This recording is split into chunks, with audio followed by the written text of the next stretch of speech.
Ngithanda ukunibingelela nonke emakhaya kunye nalapho kufinyelela khona izifundo zethu zesikolo seSabatha. Okhulumayo umzalwane uBen wakaMaseko, kanti angihambi ngedwa, ngihamba no-sister uZathazazisa. Ngiyanibingelela nami nonke emakhaya kwisifundo sethu se-13 sesikolo seSabatha. NguSister Bulelwa Rhatya lo. Siyabonga-ke ekuchubekeni nesifundo sethu sanamhlanje sizathi sibe nomkhuleko. Baba wethu osezulwini, Nkosi yethu engcwele nelungileyo, sithanda ukukubonga Nkosi ukuthi uthe wasipha lesi sikhathi sokuba sifunde izwi lakho. Sicela Nkosi kube bonke abazathi bezwe leli lizwi, kube lizwi elithinta izinhliziyo, zibonakale ziguquka ukuze senze intando nokulunga kwakho. Banathi-ke Nkosi, ngayo uJesu ophila manje naphakade siyakhuleka. Amen. Amen. Kwisifundo sethu-ke sanamhlanje kusifundo number 13 esikhuluma ngokuvuka nokuphila. Sithola izwi elitholakala kuJohane 11 uvesi 25. Lithi lona lapha Johane 11 uvesi 25 ithi uJesu wathi kuye, mina ngingukuvuka nokuphila, okholwa yimi noma efa ophila. So sizathi-ke sithole kabanzi kwisifundo sethu samhlanje lapha ukuthi ngabe sisiphatheleni uma uSister Haja asipha lesi sifundo sethu sanamhlanje. Mhlambe ngaphambi kokuba siqhubekele phambili kukhona mhlambe ongahle usiphe kona okuyisingeniso salesi sifundo sethu sanamhlanje. Othanda ukuthi ababukeli bazi kabanzi ngakho bazwisise ingcikithi esiphethwe yilesi sifundo namhlanje.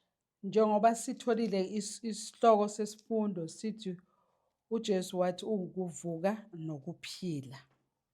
Sizokhuluma ngendaba yokuthi kwabakholwayo kumoya wesiprofeto lesunikeziwe kwincwadi yethu Desire of Ages.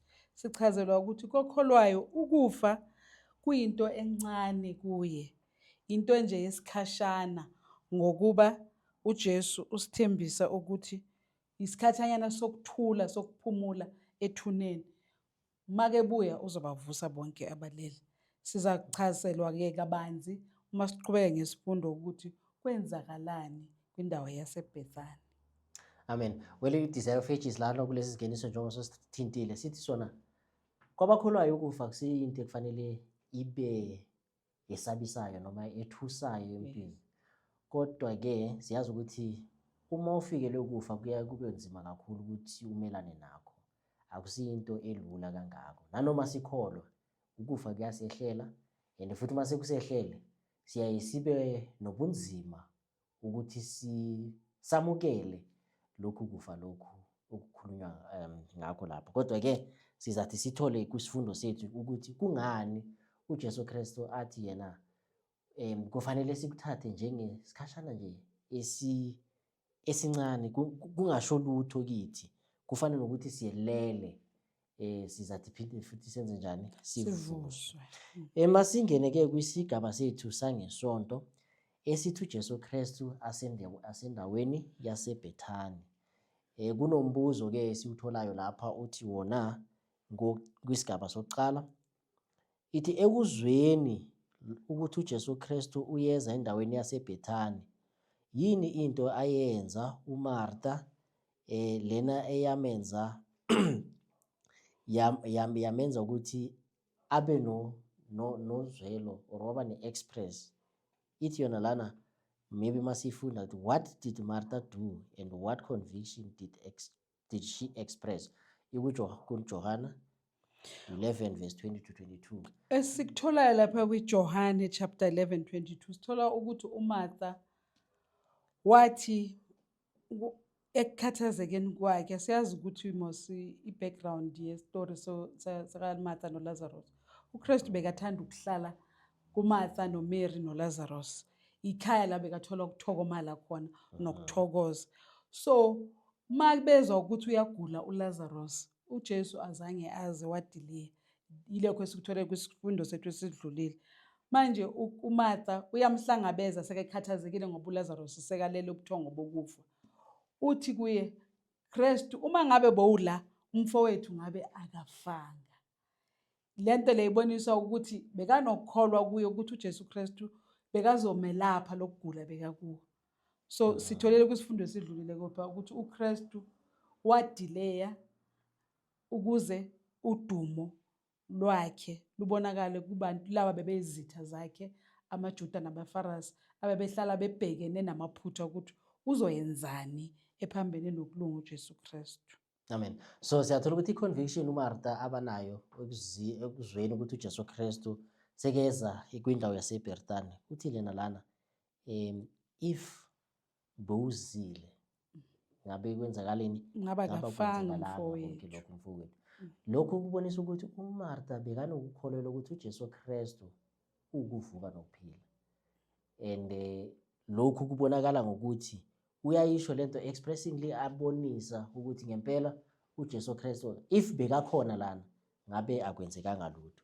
Mhlambe masingabheka kumoya wesiprofeto sithi nje ukusummarize kancane ithi yona lana kwisigaba sesibili, Martha hastened to meet Jesus, her heart agitated by conflicting emotions. In his expressive face, she read the same tenderness and love that had always been there. Her confidence in him was unbroken, but she thought of her dearly loved brother, whom Jesus also had loved, with grief surging in her heart because Christ had not come before, yet with hope that even now he would do something to comfort them. She said, Lord, if thou hadst been here, my brother had not died. So kulawa mazwi lana kulesiqaphu lesi siyabonisa ukuthi uMartha was longing ngaso sonke isikhathi ukuthi ngabe uJesu Kristu bekalana. Yazi konke lento lena ngabe ayenzekanga. Yes. But lento lena ayizange yamenza ukuthi angabazi ukuza kaJesu Kristu. Lokho still kumnikeze ithemba lokuthi noma zile azosinikeza induduzo kulesi simo esime kuso, kodwa ke kukhona ukuphila okungunaphakade esizathi sibe nayo. This is the conviction uMartha athe waba nayo. Angazi mhlambe khona ofuna ukugcwalisa Sister Haja. Ngithanda ukuthi singathi sibuyele emuva kancane kule spirit of prophecy ekuqaleni lapha kuthiwa among the mourning friends were relatives of the family, some of whom held high positions of responsibility in Jerusalem. And among these were some of Christ's bitterest enemies. Kulabantu babekhona kwizihlobo nabanye kuthiwa kuna izitha zikaJesu Kristu. uKristu ke wayazi ukuthi uma ngabe ekhona in fact not uKristu uMartha njoba eshilo athi uma ngabe wena Kristu bokhona ngabe umfowethu akafanga. So uKristu idelay yakhe yenze ukuthi umoya kaMartha wenzeni uhluthuke. Sitholile kwisifundo ezidlulile ukuthi noma ngabe bekunjalo uKristu bekelokwe nabo ekukhathazekeni kwabo. So into esikhuthazayo ukuthi nathi uma ngabe singafikelwa ukufa kumele sihlale sazi ukuthi uJesu Kristu noma engekho physically umoya wakhe oyingcwele uthumele ukuthi wenzeni siduduzeke kubunzima esidlula kubo. Ngozwelo uKristu bekanalo nothando ukenalo kule family yaseBethani akazange ahesitate ukuthi aze lapho, kodwa bekanenjongo yokuthi nabafundi bakhe bangadangali baphela umoya abashiye kule ndawo kade besebenza kuyo. So uKristu idelay yakhe beyine purpose esizozwa ngayo masiqhubekela phambili nesifundo. Siyabonga ukuthi yena lana uMartha egcineni, I know that even now whatsoever thou wilt ask of God, God will give it to thee. So lena kubonakala ikholo analo ukuthi yazi nanoma ngabe kwenzakele inhliziyo yakhe iyaphukile, kodwa ke njengoba sowukhona nanoma ngabe yini oyicela kuNkulunkulu uzathenzeni azikwenze yona. Masibheke kumsombuluko or kuMonday. Ithi the ultimate promise of hope. Ithemba elinjani masihlaziya ngesizulu? Isithembiso so noma isiqinisekiso sethemba uMartha yenalo. Yebo, isiqinisekiso sethemba esithe sabakhona. Ithi yona ke lana kuyisigaba of what did Jesus assure Martha? Yini lena uJesu Kristu ayithembisa yona uMartha, and yini futhi lena uMartha ayizwisisa ngalokhu uJesu Kristu amqinekisa kukho. Kulama verse esinikezwe wona laphana uKristu uthi kuye uyamqinisekisa ukuthi umfowenu uLazarus uza kuvuka futhi. Kodwa ke iunderstanding kaMartha bekuwukuthi uKristu uzomvusa ngosuku lokugcina lapho uKristu ebuya khona. Masithole further lapha ukuthi ku Desire of Ages kuchazwe kwathini. Uthi uJesu wakhuthaza inkolo yakhe lapha emakethi kuye umfowenu uza kuvusa. Kodwa impendulo yakhe beyibheke ukuthi imkhuthazele into ezakwenzeka ngokwesikhashana shortly, but uMartha yena was looking forward to i-resurrection make buya uJesu Kristu. Yeah, siyabonga, siyathola njengoba soyichazile ukuthi lokhu kuqinisekisa kaJesu Kristu kwakungakhulumeli nje kuphela into eyenzeka temporary, kodwa ke wayesekhulumela ukuvuka kubo bonke labo abazathi bakholelwe endodaneni ukuthi ekugqineni bazathi bavuke. Uthi yena ke uMartha makaphendula uthi ngiyazi Nkosi ukuthi ngempela ekugcineni uzathi enze njani, avuke ekupheleni kwesikhathi sonke. So lena bese ikhulumela kwisikhathi esizako lapho inkosi izathi ibuye khona ngonjani, ngokwesibili. So yikho lokhu esikutholako lana. If masibheka ke kwisigaba esilandelayo ku-B, ithi yona ngamaphi amazwi lapha uJesu Kristu wamukela i-conviction kaMartha. With what words did Jesus acknowledge Martha's conviction? Uma sithola kuJohn 11 verse 25 ivesi esilivule ngalo, kanye nokuJohane wokuqala u5 verse 12. Ngabe sithola kuphi athini lawa mazwi? Le verse yokuqala bosoceda ukulichaza khona manje ukuthi uMartha wekenesiqinisekiso ukuthi uKristu uzamvusa umfowabo ngomhla wokugcina. But kena further uKristu uyasichazela lapha ukuthi lowo onendodana unokuphila okunaphakade. So nathi isiqinisekiso sethu sanamhlanje ukuthi njoba simamukela uJesu njengenkosi nomsindisi, siza ukuthi sivuswe ngomhla wokugcina. Akuzukuphelela la.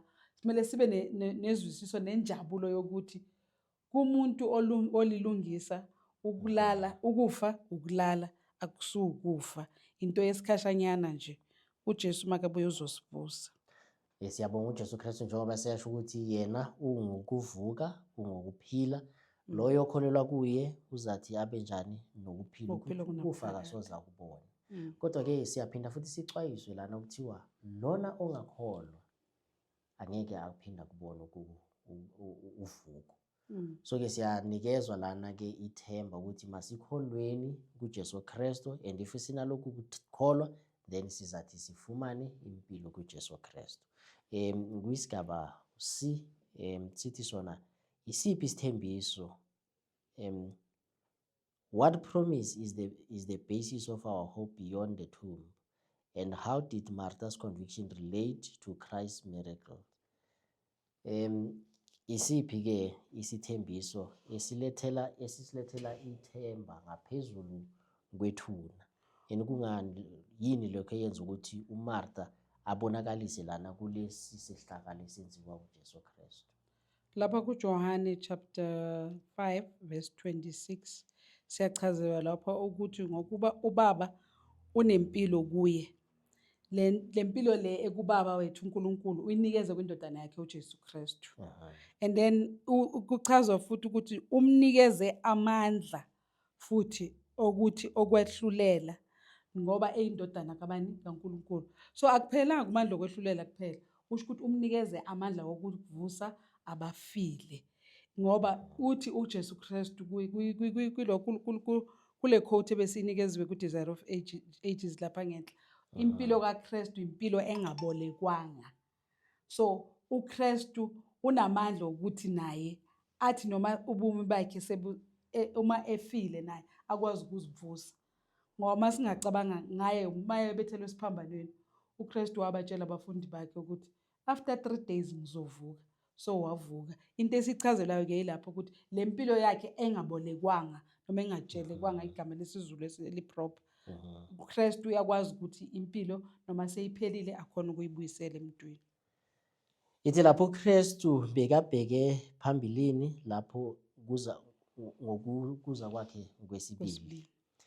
Ithi lapho abafile ebafelele ekholweni bayakuthi bavuswe bengena ukubona. Laba abaphilako bona baza ukuthi baguculelwe bangakazi bakubone ukufa. So lapha sinikezwa ke ithemba lokuthi uJesu Kristu makeza ngokwesibili labo abathe benza kahle bayakuthi baguculelwe ukuphileni okunaphakade if bangazange bawona. Labo abathe bafa bafela ekukholweni then bazathi babe nokuphila okunaphakade. Sister Hatsha, angazi ukuthi mhlambe ungathanda ukugcwalisa kulesi sigaba sokugcina sa Tuesday. No, sorry, Monday.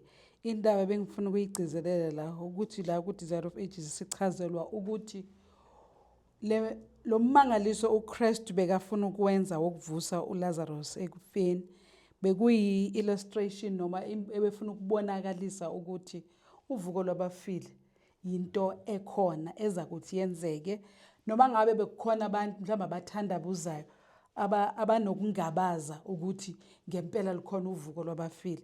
Le miracle beyizobaqinisekisa ukuthi ngempela bazavuswa abafile uma uJesu ebuya kwesibili. Singena ke kwisigaba sa ngalesibili esithi sona uJesu Kristu wakhala. Ithi yona lana masichaze ke ama-actions namazwi aka Mary uye khathazeke kakhulu. Yona lana nge-English ithi yona describe the actions and words of the grief-stricken Mary. So ngabe sithola lana uthi uMary ke wathi wayehamba eyohlangabeza uJesu Kristu. Baba ne excitement nokuthokoza okukhulu ukuthi okay finally uJesu nangu ufikile.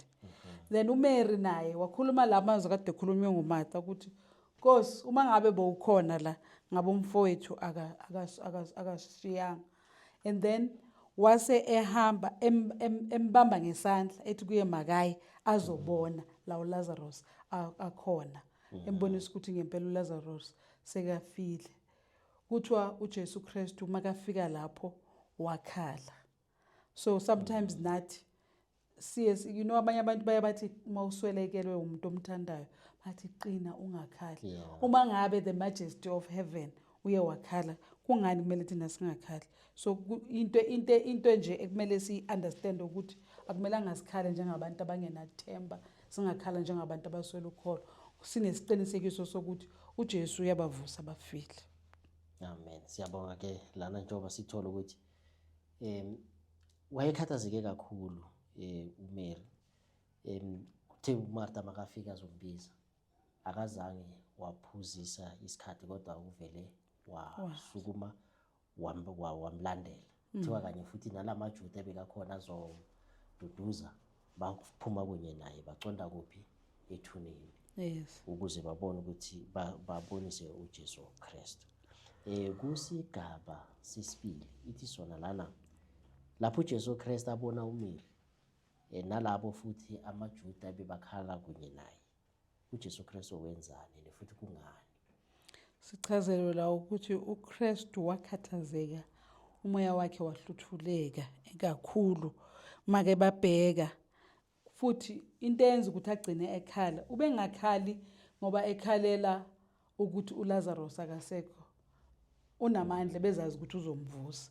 Kodwa ebekhalela isikhathi esizayo, isizukulwana esilandelayo ukuthi labantu bazothi mabafikelwe ukufa babe nokukhathazeka, umoya wabo unxunguphale nongesixhosa sithi ukunxunguphala. Inhliziyo yakho mayiseyihluthuke kakhulu ngenxa ye-grief oyizwayo. So uKristu bekabonisa uzwelo nosizi analo kubantu abaza kuvelelwa ukufa nakwisikhathi esizayo. Enye into futhi esithola lana ukuthi uJesu Kristu wabona lo ababonke bebakhona beze kuzocomfort ukuthi kukhona laba abakhalayo bakhala ngoba bafuna nje amehlo abantu kuthengwa. But uJesu Kristu wabona ukuthi kubo labantu abakhalayo kukhona laba abaplana noma abaceba ukumbulala. So yikho lokho kwamzisa kakhulu ubuhlungu ukuthi ngaphakathi kwenu lana nenza sengathi ninokukhala or mhlambe niphatheke kabi ngesehlakalo esenzakele, kodwa-ke niceba futhi nokuthini nibulale inkosi yamaZulu.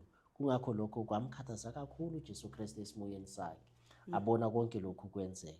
Kodwa-ke nanoma kunjalo inkosi yabona ukuthi sekufikile isikhathi sokuthi yenze njani, ibonakalise ukuthi yona ingukuvuka kanye futhi impilo ikuye. Angazi mhlambe kuMoyes Prophet ukhona lana ukuthanda ukuthi singawuchaphuna khona ukugcwalisela kulawa mazwi esithe sawafunda. Yes, khona la uKristu uthi sithola ukuthi makafika uyabuza ukuthi bambeke kuphi na uLazarus.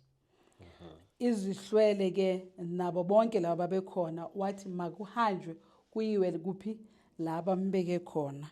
And injongo yakho konke lokho bokuthi uJesu Kristu enzeni aveze ubufakazi kubo bonke laba bengama skeptics abebethandabuza ubungcwele bakhe nokuthi uyindodana kaNkulunkulu, ukuthi maseke lapho kuleyo ndawo leyo uLazarus abekwe khona aperforme lo mmangaliso or miracle so that bonke bakholwe ukuthi uyindodana kaNkulunkulu. Amen. Ngithanda futhi ukuthi sifunde lana kuMoya weProphet ku Desire of Ages ithi yona lana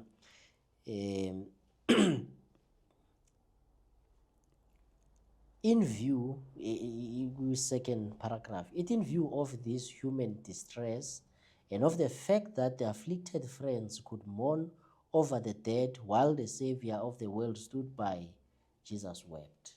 Ndiyamkhalisa uyabheka kukho konke kwenzakala lana ukuthi ngempela abangani bakhe umndeni lona waseBhethani uhlukumezekile, izihlobo nabangani, while umsindisi wezwe ekhona phakathi kwabo naye. Wabona ukuthi lento lena injani into emangaza kakhulu nezwisa ubuhlungu. Then akuthiwa uJesus Christ then ngomjalo wakhala. Ithi though he was the Son of God, yet he had taken human nature upon him, and he was moved by human sorrow. His tender, pitching heart is ever awakened to sympathy by suffering. He weeps with those that weep and rejoices with those that rejoice. Okunye futhi okumangalisayo lapha uKristu umangazwa ukuthi laba bantu laba bambonile esenza imimangaliso, waphilisa izishosha, amehlo angaboni, wenza imiracle, waspita on the ground, wathatha inhlabathi, wathi makahamba yogeza lo wayengaboni. Bazibonile zonke lezi zinto zenzeka phambi kwakhe, but manje uLazarus akasekho, abasacabanga ukuthi lo muntu lona angenza futhi lo mmangaliso wayenzile nangesikhathi esangaphambilini. Yebo. Ithi yona lana ke lesi sehlakalo esenziwa kuJesu if masingena kwisigaba C, ithi how is this moment in Jesus life to be an example for us? Ngabe sifundane ngalesi sehlakalo lesi isenzakala lapho phambi kaJesu Kristu. Kuthiwa ke kumele sikufunde lapha ukuthi sijabule nabajabulayo futhi sikhale nabakhalayo. Kanti futhi kwenye i-text engabhalwanga nje la esifundweni ekhuluma kumshubayeli siyachazelwa lapha ukuthi kungcono ukuthi umuntu abesendlini neyabakhalayo kunokuthi siye kulaba enjeni abathokozayo.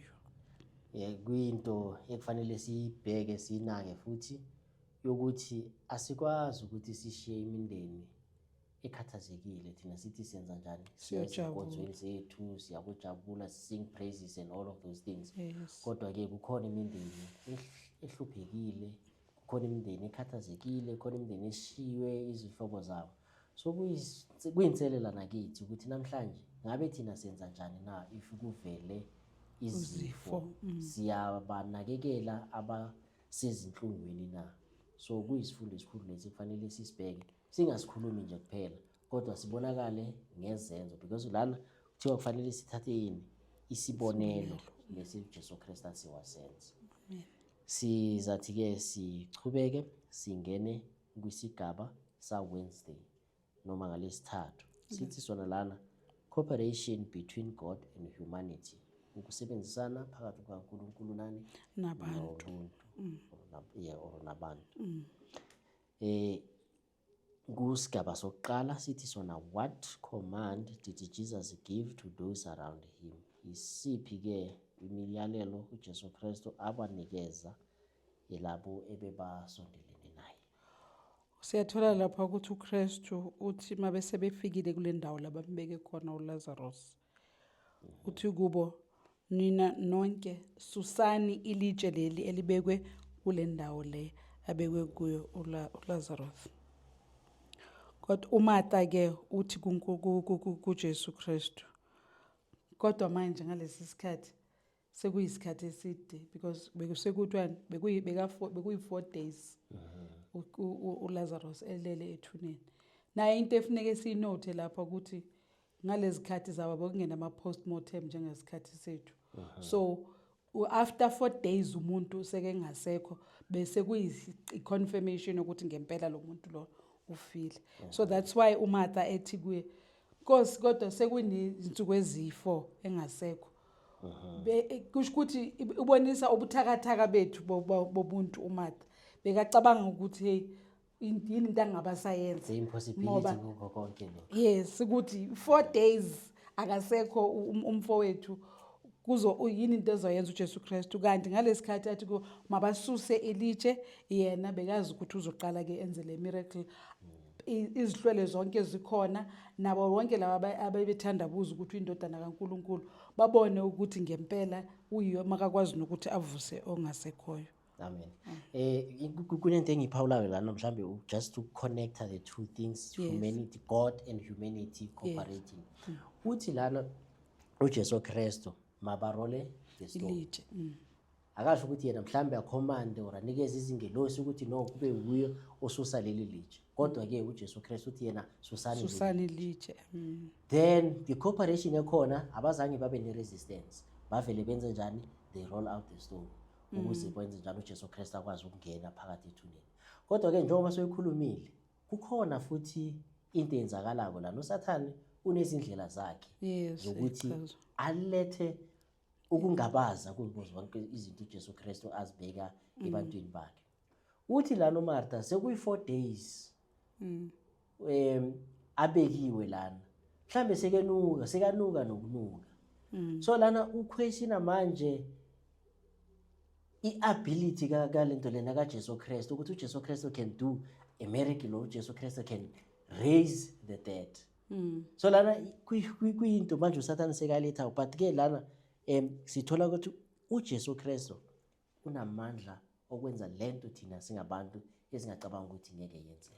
There's something echukumisayo kulento uMartha ikhulumile. uMartha uyathandabuza. So ngamanye amagama bekasetshenziswa uSathane in a way to doubt, and siyazi ukuthi mawukholwa uKristu uthi kubalekile ukuthi sihlale sinani sinokholwa. Manje le doubt le bekayiveza ukuthi lo muntu lona sekana 4 days elapha, kungahle kungenzeka yini ukuthi kwenzeke ukuthi masiceda ukususa lelitshe uexplainer indaba yokuthi umzimba wakhe uyadecompose.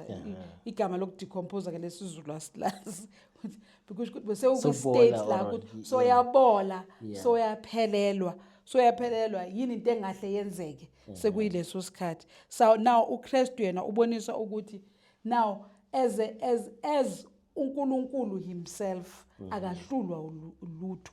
That is why athi ke umbonisa uyamthethisa uMartha kahle.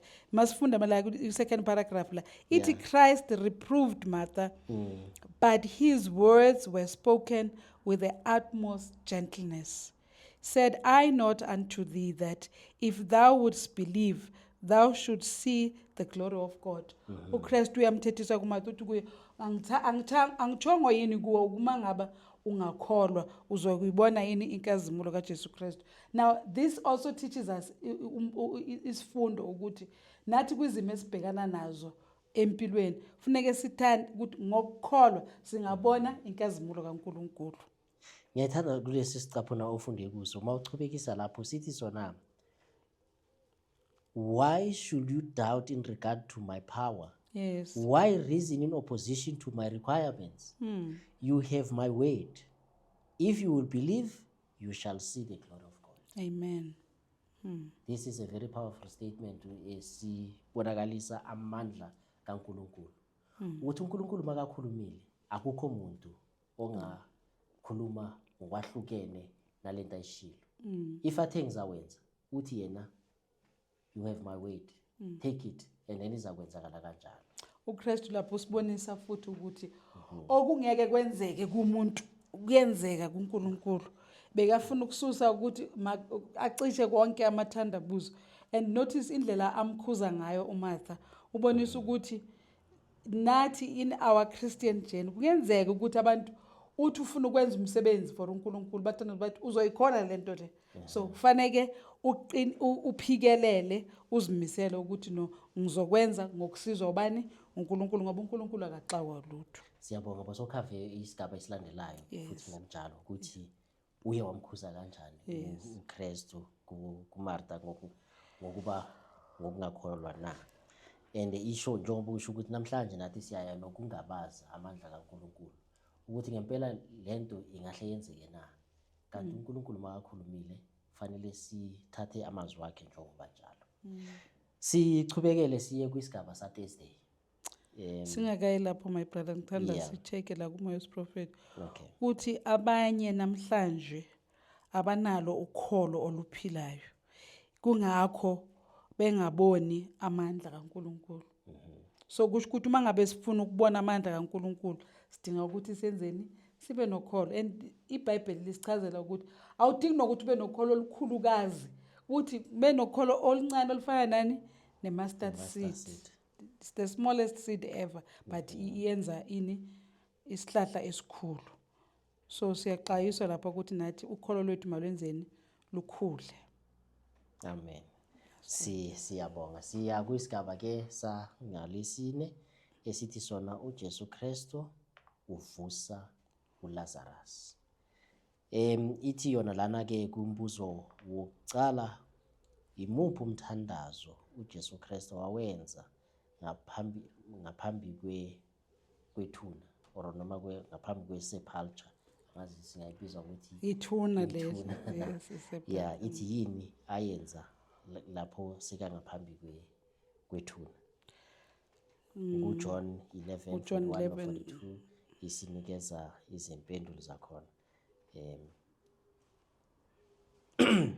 Okay. Uthi lapho basusa ilitshwe balibekela eceleni njengoba uKristu wayeba instructile. After that kuthiwa uKristu waphakamisa amehlo akhe wabheka phezulu. Wathi Baba ngiyakubonga ngokuba sowungizwile. And then kuthi uyazi futhi enhlizweni yakhe ukuthi wena Baba uhlala njalo wenzeni unabantu bakho. Wasethi kubo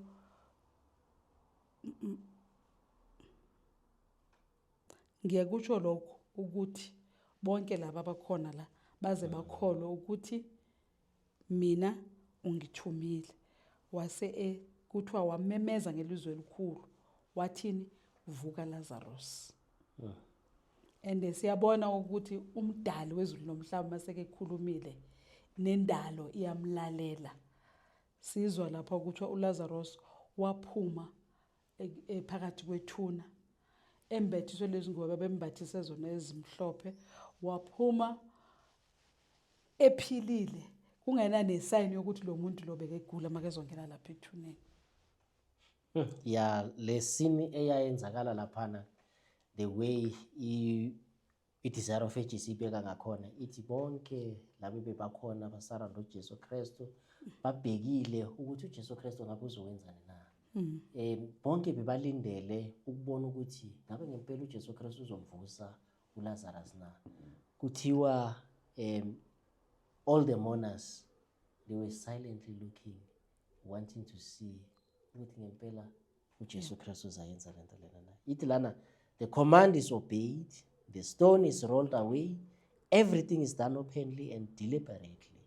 All are given a chance to see that no deception is practiced. There lies the body of Lazarus in its rocky grave, cold and silent in death. The cries of the mourners are hushed. Surprised and expectant, the company stand around the sepulchre, waiting to see what is to follow. They were all eagerly babhekile ukuthi yini kuzokwenzakalani. siyathola ukuthi uJesu Kristu wayenza icommand yakhe uma sesingena kwisigaba sesibili. Lapha sithi abiza khona igama likaLazarus ukuthi Lazarus come forth. Angazi mhlambe khona ugcwalisa kuyo lena singene nakubhingo kunjalo lapho sekambiza khona uLazarus uJesu Kristu. Siyezwa lapha ukuthi uqala phambi kokuthi ambize uLazarus. uKristu ugcizelela le claim yokuthi yena uyindodana kaNkuluNkulu.